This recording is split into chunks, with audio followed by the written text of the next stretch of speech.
अस्सलाम। हम बात करें अपने टेक ओवर के चैप्टर पे और उसमें जो हमारी फर्दर डिस्कशन है उसके ऊपर हम उसको जो है कंप्लीट करेंगे। Okay ji, so takeover and managerial discipline final note की भी हमने बात कर ली। Now let's move to the next one, positive theory of takeovers, single bidder case.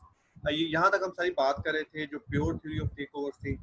अब हमारा जो सेकंड फेज है चैप्टर की जिसके ऊपर हम थोड़ी सी इसको डिस्कशन करेंगे, it is positive theory of take over the single bidder case, जिसमें हम ये अज्यूम कर रहे हैं कि एक ही बिडर होगा, एक से ज़्यादा बिडर एक टाइम पे नहीं होंगे।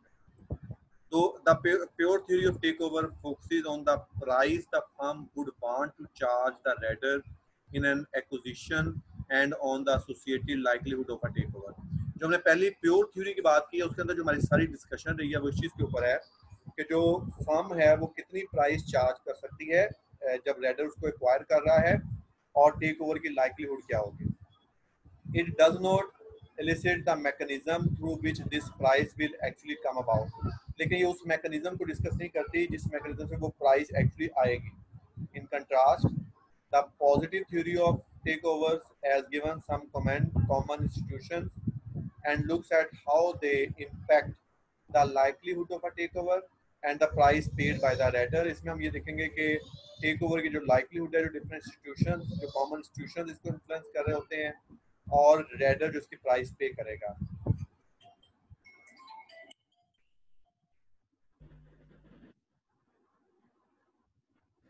एक्सक्यूज मी सर, ये रिपीट कीजिए, आपकी आवाज डिस्कनेक्ट हो गई थी। जी जी। तो इन कंट्रास्ट हमने ये कहा कि जो रेडर है, जो पॉजिटिव थ्योरी है, वो इस चीज़ को देखेगी कि जो कॉमन इंस्टीट्यूशंस हैं और इस चीज़ को देखा जाएगा कि टेक ओवर की जो लाइक्लीहुड है और इम्पैक्ट क्या होगा और जो रेडर है वो प्राइस कैसे जो है वो पे करेगा। So much of the literature analyzed tender offer. इसमें एक्चुअली टेंडर ऑफर्स को देखा जाता है कि जो टेंडर ऑफर्स हैं वो रेडर कैसे देगा और उसका मैकेनिज्म जो है वो क्या होगा। टेंडर ऑफर बेसिकली क्या है? टेंडर ऑफर ये है कि जब रेडर ने या आपका जो रेडर है जिसने फर्म को एक्वायर करना है, जो एक्वायरर है, वो किस तरह की प्राइस ऑफर करेगा, उसका मैकेनिज्म क्या होगा शेयर्स को परचेज करने के लिए, उसको हम कहते हैं टेंडर ऑफर। मीन्स वो एक टेंडर देता है कि मुझे इस कंपनी के शेयर्स चाहिए और इसकी प्राइस जो है वो ये होगी। It is called a tender offer.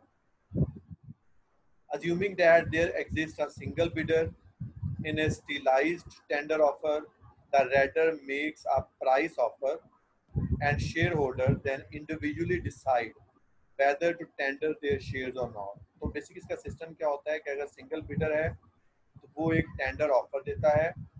Tender offer में क्या होता है कि रेडर जो है ये एक प्राइस ऑफर करता है शेयर होल्डर्स को। वो कहता है कि अगर आप अपने शेयर सेल करना चाहते हैं तो इस प्राइस पे जो है वो आप मुझे शेयर कर सकते हैं, सेल कर देंगे मुझे आप।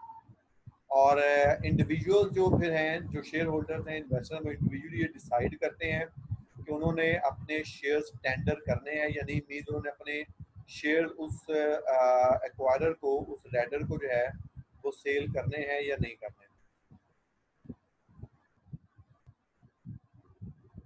Then the firm's charter can influence the tender offer price and so the firm can indirectly select the price। अब जब फर्म अपना चार्टर बनाती है तो उसके अंदर जो है वो एक क्लॉज डाल सकते हैं अपने चार्टर में टेंडर ऑफर प्राइस पे। तो इनडायरेक्टली जो फर्म है वो टेंडर प्राइस को सिलेक्ट कर सकती है। मीन्स वो ये बता सकती है कि जी मार्केट प्राइस से इस इतने के लेवल अप होगी या इसके मार्केट के मुताबिक होगी, तो आप टेंडर प्राइस क्या होगी कंपनी उसको इनडायरेक्टली इन्फ्लुएंस कर सकती है।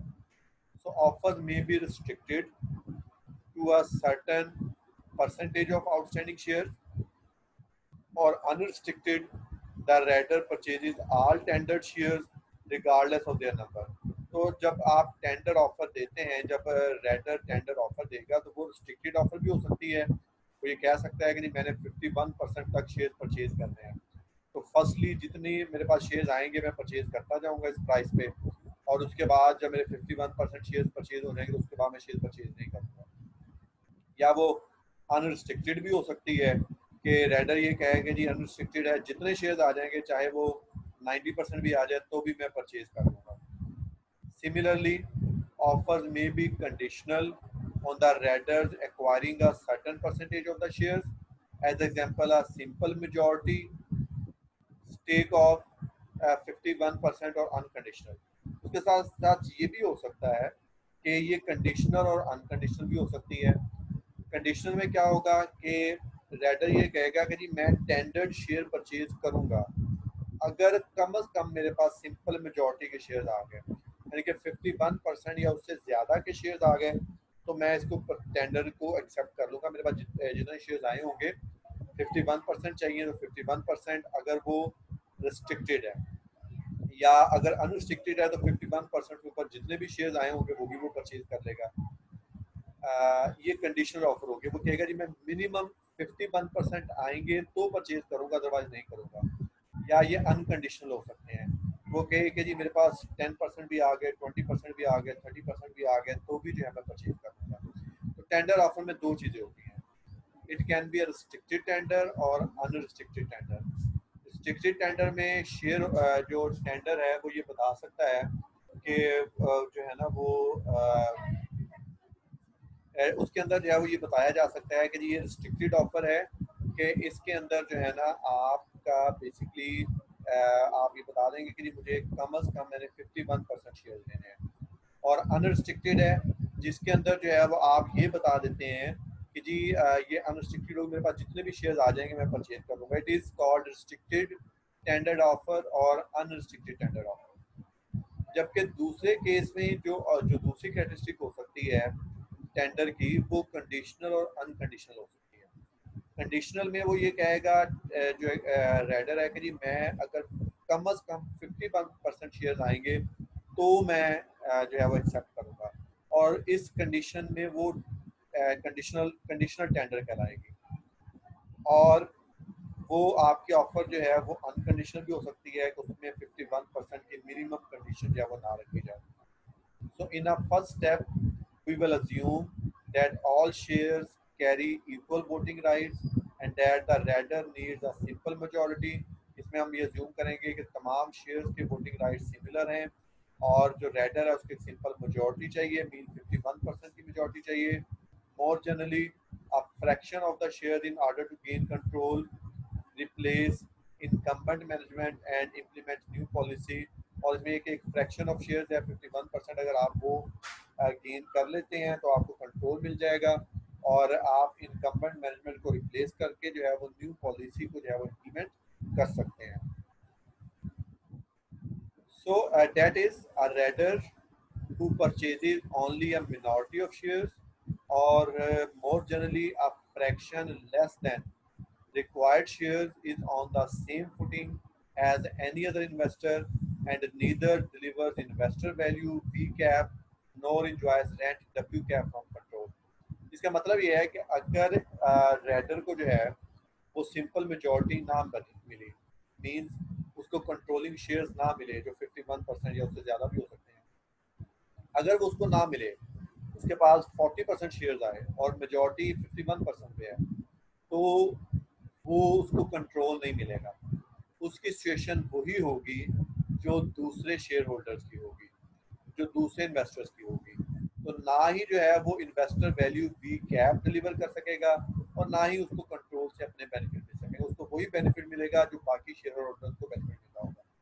Letter on we will introduce dual class share, इसमें बाद में हम ड्यूल क्लास शेयर का भी देखेंगे. सो इसके बाद हम फर्स्ट इसमें डिस्कस करेंगे द वैल्यू इनहांसिंग रेडर को. वो इन्वेस्टर जो वो रेडर जो आपकी कंपनी की वैल्यू को इनहेंस करेगा, जिसको हम ग्रॉसमैन हार्ट एनालिसिस कहते हैं. So Grossman and Hart in 1980 जी the Grossman and Hart in 1980 identified a simple free rider incentive in the shareholder response to a tender. If the investor value of the firm under rider management exceeds that under incumbent management, tendering becomes a public good to which no one wishes to contribute, but everyone hopes others will. तो जब हम इस की बात करें, Grossman heart ने ये बताया कि अगर जो है वो जो इन्वेस्टर्स की वैल्यू है फर्म में, और न्यू मैनेजमेंट में, रेडर की मैनेजमेंट में, अगर रेडर उसको टेक ओवर कर ले और उसकी मैनेजमेंट में वो ज़्यादा हो जाए, इन्वेस्टर की वैल्यू, शेयर प्राइसेस ज़्यादा हो जाए जो कि वैल्यू इनकम्बेंट मैनेजमेंट, जो एग्जिस्टिंग मैनेजमेंट में है, तो टेंडरिंग जो है टेक ओवर एक पब्लिक गुड बन जाती है, जो सारे लोगों के लिए बेहतर होगी। लेकिन उसके अंदर शेयर होल्डर्स कंट्रीब्यूट तो नहीं करना चाहते, वो शायद अपने शेयर्स तो टेंडर ना करें क्योंकि उनको ये लग रहा है कि इसमें फ्यूचर में इस टेक ओवर की वजह से हमारी प्राइस इंक्रीज हो जाएंगी, लेकिन वो ये होप कर रहे होंगे कि बाकी शेयर होल्डर्स जो है वो अपने शेयर्स को सेल कर देंगे और ये हम सबको जो है वो बेनिफिट जो है वो फ्यूचर में मिल जाएगा। So Grossman and Hart intuition for free riding, ये हम लास्ट पार्ट डिस्कशन का पार्ट स्टार्ट कर रहे हैं। Their intuition for free riding builds on the idea that with a large number of shareholders, each feels that he or she is non-pivotal, that is will not influence the outcome of the takeover attempt. जब हमारे पास thousands of shareholders होते हैं तो हर shareholder ये समझता है कि जी मेरी कोई इतने shares की इतनी importance नहीं है और मैं अगर अपने shares नहीं भी सेल करूंगा तो कोई बात नहीं, और टेक ओवर दूसरे लोगों की वजह से हो जाएगा, दूसरे shareholder जो है वो सेल कर देंगे, तो हर shareholder ये समझ रहा होता है। Each shareholder therefore refuses to sell as long as the premium does not match the subsequent value enhancement. तो हर शेयर होल्डर अपनी शेयर्स को सेल करने से रिफ्यूज कर रहा होता है उस वक्त तक जितना उनको लग रहा है कि इस न्यू मैनेजमेंट की वजह से हमारी प्राइसेस इस लेवल तक अप हो जाएंगी। तो जब तक वो लेवल नहीं अचीव होता प्रीमियम का, उसकी प्राइस का, वो उस वक्त तक सेल नहीं करता। And so the raider is unable to benefit from the value enhancement he और शी ब्रिंग्स अलोंग। इसकी वजह से रेडर को प्राइस ज़्यादा पे करनी पड़ती है और जो बेनिफिट उसको मिलना था टेक ओवर की वजह से उसको वो बेनिफिट नहीं मिल पाता। Siegel in 1999 brings another argument against the idea that individual shareholders should feel very concerned that their tendering decision will have a strong impact on their payoff. Siegel ने भी 1999 में ये कहा कि जो तमाम शेयर होल्डर्स हैं उनको इस चीज़ का आइडिया होना चाहिए, उन्हें इस चीज़ को फील करना चाहिए कि जो वो डिसीजन लेंगे टेंडरिंग पे, जो उनका टेंडरिंग के बारे में डिसीजन होगा कि अगर वो शेयर सेल नहीं करते या शेयर सेल करते हैं, उसका उनके पे ऑफ पे बड़ा स्ट्रॉन्ग जो है वो इम्पैक्ट होगा। सो ये हमने बात की डिस्कशन साइड पे। And then the last one is managerial resistance की हम बात करेंगे कि जब टेक ओवर होगा 11.8, जब टेक ओवर होगा तो मैनेजरियल रेजिस्टेंस होगी और वो किस तरह की मैनेजरियल रेजिस्टेंस होगी। Managers usually resist hostile take over attempts in several ways. जो मैनेजर्स होते हैं वो टेक ओवर्स को बहुत सारे डिफरेंट वेज में रेजिस्ट करते हैं। Not only do they routinely advise shareholders against tendering their shares, but they also lobby both ex ante in the absence of takeover threat and ex post after a raider arrives for takeover defenses. तो routine में जो होता है, जो managers होते हैं वो अपने शेयर होल्डर्स को इस चीज़ की वो एडवाइस करते रहते हैं कि आप अपने शेयर्स को टेंडर ना कीजिएगा अगर कोई भी रेडर आता है।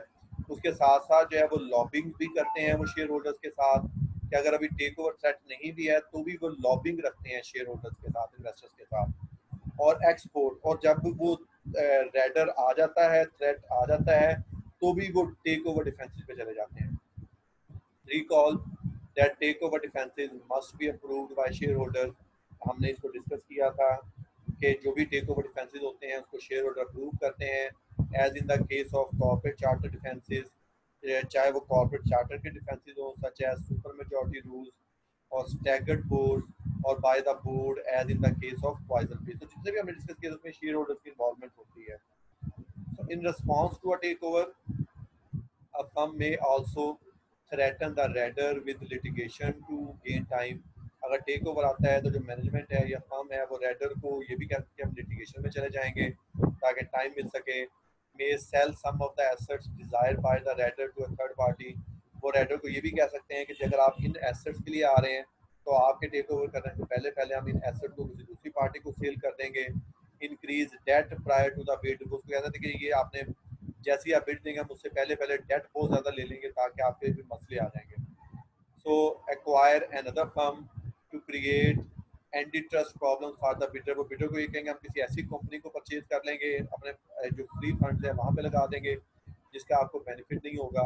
और मैं agree to green mail, green mail पे आप कहते हैं ग्रीन मेल पे चले जाएंगे, that is repurchase the raiders current block of shares at a hefty price in exchange for a stand still agreement. आप जो है वो जो अभी रेडर ने जितने शेयर इकट्ठे किए हुए हैं आप उससे बहुत ज़्यादा प्राइस पे शेयर्स उसके ब्लॉक को परचेज करना शुरू कर देंगे।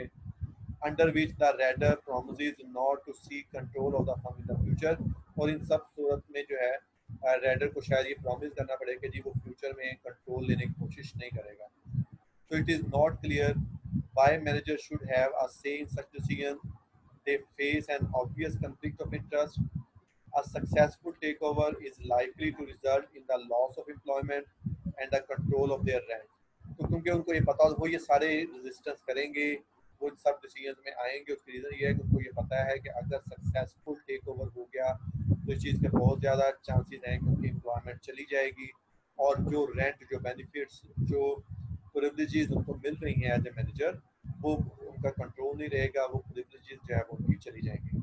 तो ये टेक ओवर के अंदर ये पॉइंट्स थे जो हमने जो है वो डिस्कस करने थे। तो ये टेक ओवर का जो हमारा चैप्टर था वो हमारी डिस्कशन जो है वो